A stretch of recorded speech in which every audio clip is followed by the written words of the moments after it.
Ketika dia senyum, maka dia mengaktifkan peristaltik usus. Ususnya menjadi lebih aktif sehingga akan memperlancar buang air besar. Maka itu kalau pengen lancar buang air besar, senyumlah di pagi hari. Dan ciri-ciri orang yang banyak senyum, mohon maaf, biasanya banyak kentutnya, karena peristaltiknya aktif.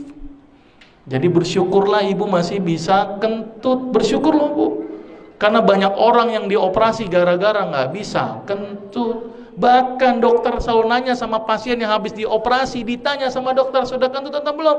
Sudah dok. Pindah rawang perawatan, belum, stop dulu. Jadi kentut indikator kesehatan. Ibu tahu nggak gas yang dibuang itu gas apa? Gasnya namanya gas metana plus H2S combine.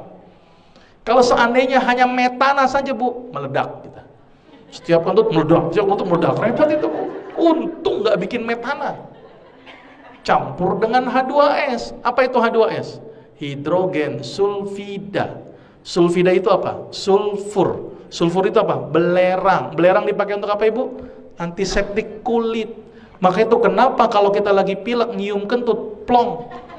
Kenapa ibu? Karena yang dihirup adalah antiseptik. Dan itu juga indikator orang ini sehat apa enggak.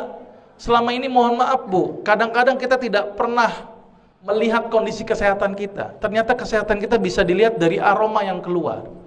Kalau ternyata kentut itu baunya amis, masalah loh bu. Apalagi bau busuk, masalah. Idealnya adalah harus seperti bau H2S. Apa itu? Hidrogen sulfida. Sulfur agak belerang-belerang sedikit. Itu yang benar. Maka itu bu, saya ingatkan ketika buang air besar bu, itu tolong saya cari ilmunya di situ. Apa yang diperhatikan ketika buang air besar? 3 hal. Pertama tadi baunya. Maka itu ketika pas keluar, hirup tuh baunya. Nah, bagus apa enggak? Karena itu indikator kesehatan. Ya kan? Yang kedua, warna. Ini penting.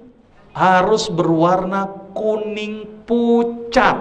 Kalau berwarna hitam, jangan-jangan lambung kita ada perdarahan. Kalau berwarna putih, kayak semen, jangan-jangan hati kita masalah. Hepatitis, sirosis, hati-hati. Kalau berwarna merah, jangan-jangan ambeien, hemoroid, atau kanker. Kalau berwarna hijau, pikirkan empedu. Sama satu lagi tadi tolong bentuknya. Bentuknya kalau bisa bentuknya harus silinder. Ya. Kalau seandainya seperti kotoran kambing, pluk-pluk, jangan-jangan kanker kolon atau kanker usus besar. Hati-hati kotoran seperti kotoran kambing. Kalau lancip-lancip gitu ngirit, jangan-jangan kurang serat. Kalau mencret, kalau nggak infeksi, intoleransi. Biasanya orang habis ke pesta, semua gubuk diputerin, mencret ya. Itu namanya intoleransi. Baik, berarti ini mulai sekarang rajinlah tersenyum.